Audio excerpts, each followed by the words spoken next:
always see this quote, malalaman mo talaga pag maraming client ang isang VA pag wala ng time sa ganito.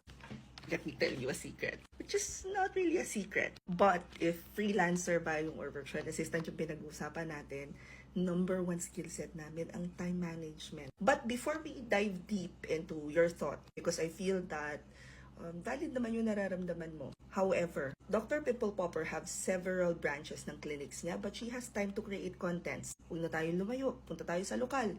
Miss Briza is running 7 businesses and she has time to create contents. The CEO of Coloret, Miss Nina, still have time to create contents and siya talaga yung nasagot ng mga questions. Tapos kumapit ka be, kasi hindi ko alam pero ang dami na nakakalam nito. But eto siya.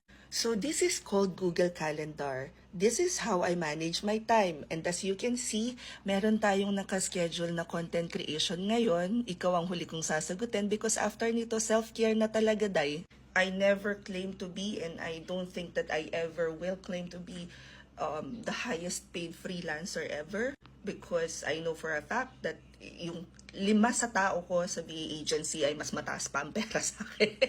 Mas mataas ang hourly nila. But I have 5 businesses and for each of those businesses, I have admins and teams and people and CSM. So, for the VA agency, ang nag-handle na ng negosyo para sa akin ay yung mga client success manager. So, ako, yes, no na lang ako.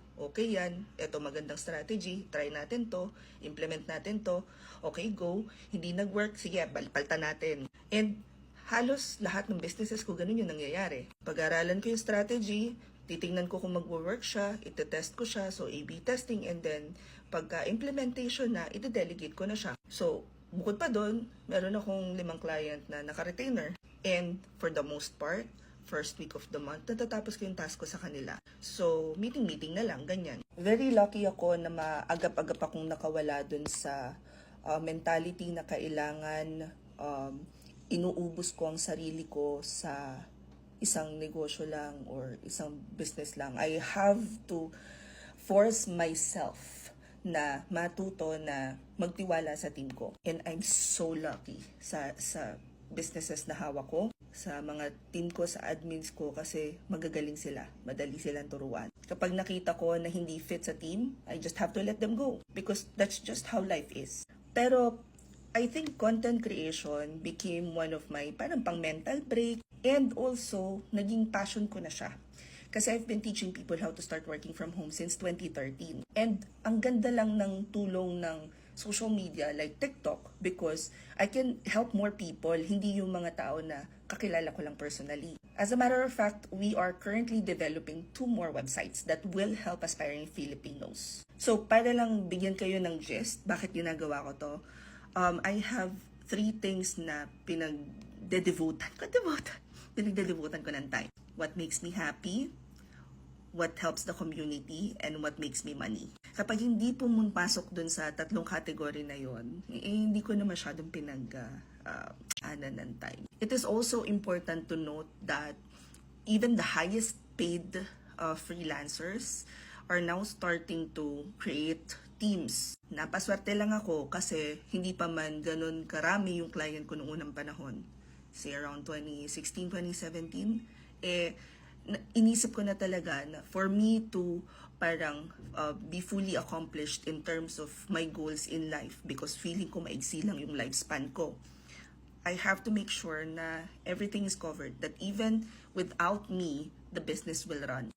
Ang tawag yata nila doon is business mindset. As a matter of fact, you know what? Naalala ko lang, kasi nag-aaral ako ngayon. So, opo, nag-aaral po ako. Ano ba? Dami ko time, no? So, one of the things that I learned, buksan natin yung book natin.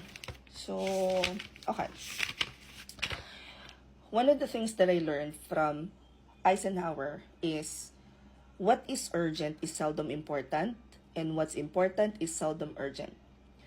We do not rise to the level of our goals. We fall to the level of our habits and system. Kasi I took this program. It's called Certified Administrative Professional Program. So pag natapos ko to, this one is with International Federation of Professional Managers, IFPM, Philippines. Pag natapos ko to, naipasa ko yung licensure exam. yung name ko will have CAP at the end. So, parang sa engineer, architecture, nurses, doctors, di ba sila? Mga doctors may MD. Ako magkakaroon ng CAP sa end of my name. And this is globally recognized. So, yun. Hindi lahat ng tao iisa yung goal sa buhay. Content creation became one of my ways to parang continue my passion without having to spend so much time each and every day. And if you really want something done, you'd really have to allot maybe 1-2 hours for that particular project. It just so happened na ang project ko is to build a community of freelancers na may dunong, hindi mangmang. And start of the year, inisip ko ano bang goal ko this year. Sabi ko, very straightforward yung gusto ko eh. I'm on a mission to help 1 million Filipinos be able to navigate and transition to freelancing. So, diba, hindi na siguro masamang subukan. Malay mo lang naman. At least nakakatulong tayo sa ekonomiya. Anyway, sana makatulong sa clarity kung paano ko nagagawa mga bagay na ginagawa ko. Comment any questions you guys have about working from home, follow firm, or work from home chismis. Bye!